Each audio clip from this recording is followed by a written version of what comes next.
فرماتا ہے کہ یا ایھا الذین آمنوا کتب علیکم الصیام کما کتب علی الذین من قبلکم لعلکم تتقون، اے وہ لوگوں جو ایمان لائے تم پر رمضان کے روزے فرض کیے گئے، کما کتب علی الذین من قبلکم جیسا کہ تم سے پہلے لوگوں پر فرض کیے گئے، لعلکم تتقون تاکہ تم تقوی اختیار کرنے والے بن جاؤ۔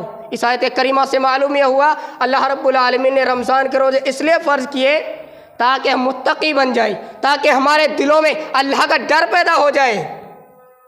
یہ بوجھ نہیں ہے ہمارے اوپر، ہم بوجھ سمجھ کر کے چھوڑ دیں کہ رمضان کے روزے نہیں رکھیں گے، کیا اب کے نہیں رکھے تو اگلی سال رکھ لیں گے، نہیں، بوجھ نہیں ہے ہمارے اوپر، یہ ہمارے اوپر فرض نہیں کیے، بلکہ اللہ فرما رہا ہے کما کتب علی الذین، تم سے پہلے لوگوں پر بھی فرض کیے گئے، یہ تمہارے اوپر فرض نہیں۔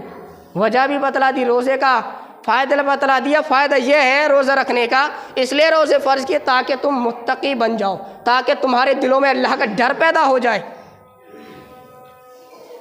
یہ رمضان میں اگر ایک شرابی 1 مہینہ شراب کو چھوڑ کر کے روزہ رکھے تو انشاءاللہ وہ شراب کو چھوڑ دے گا۔ یہ روزہ اس لیے بنا ہے، اس لیے اللہ رب العالمین نے رمضان کے روزوں کو فرض کیا تاکہ متقی بنے۔ متقی کب بنیں گے؟ جب ہم برائیوں کو چھوڑ دیں گے۔ برائیاں کب چھوٹیں گی؟ جب ہم روزہ رکھیں گے، جب ہمارے دلوں میں اللہ کا ڈر پیدا ہوگا۔ ہمارے سامنے کھانے کی چیزیں موجود ہیں، پینے کی چیزیں موجود ہیں، لیکن ہم نہ کھا پا رہے ہیں نہ پی پا رہے ہیں، کیوں؟ کیونکہ ہمارے دلوں میں اللہ کا ڈر ہے، اس لیے ہم نہیں کھا پا رہے، اس لیے نہیں پی پا رہے۔ بہت سارے لوگ رمضان میں بھی روزے نہیں رکھتے ہیں۔ اب آپ کو معلوم ہے بہت ہی قریب فصل ہے، رمضان میں فصل کٹائی ہوگی، بہت سارے لوگ عذر بیان کریں گے مولوی صاحب روزہ نہیں رکھ سکتے کیونکہ فصل آ رہی ہے، ہمیں فصل کاٹنی ہے۔ لیکن یاد رکھیے یہ آپ کا کوئی عذر نہیں ہے، یہ کوئی بہانہ نہیں ہے فصل کا۔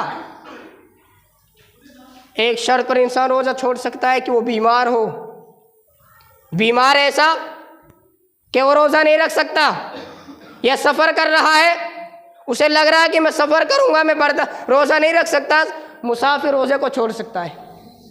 اور اسی طریقے سے ایک بیمار آدمی، اس کو لگ رہا ہے کہ میں زیادہ ہی بیمار ہوں، تو وہ بھی چھوڑ سکتا ہے۔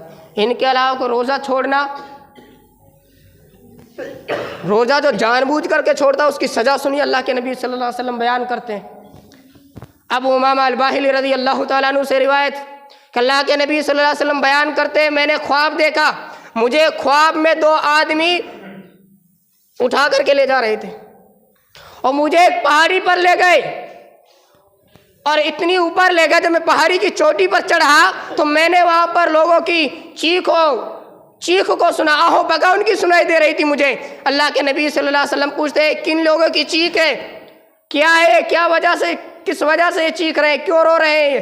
بتلایا گیا، پھر آپ کو آگے لے جایا گیا۔ آگے آپ نے دیکھا کہ کچھ لوگوں کو الٹا لٹکایا ہوا ہے اور پھر ان کے کلوں کو چیرا جا رہا ہے۔ 2 سزا، ایک تو الٹا لٹکایا گیا، دوسرا ان کے کلوں کو چیرا گیا۔ جب اللہ کے نبی صلی اللہ علیہ وسلم نے پوچھا کہ یہ الٹا کن کو لٹکایا گیا، کلوں کو کیوں چیرا گیا، آپ کو بتلایا گیا یہ وہ لوگ ہیں جو رمضان کے مہینے میں بغیر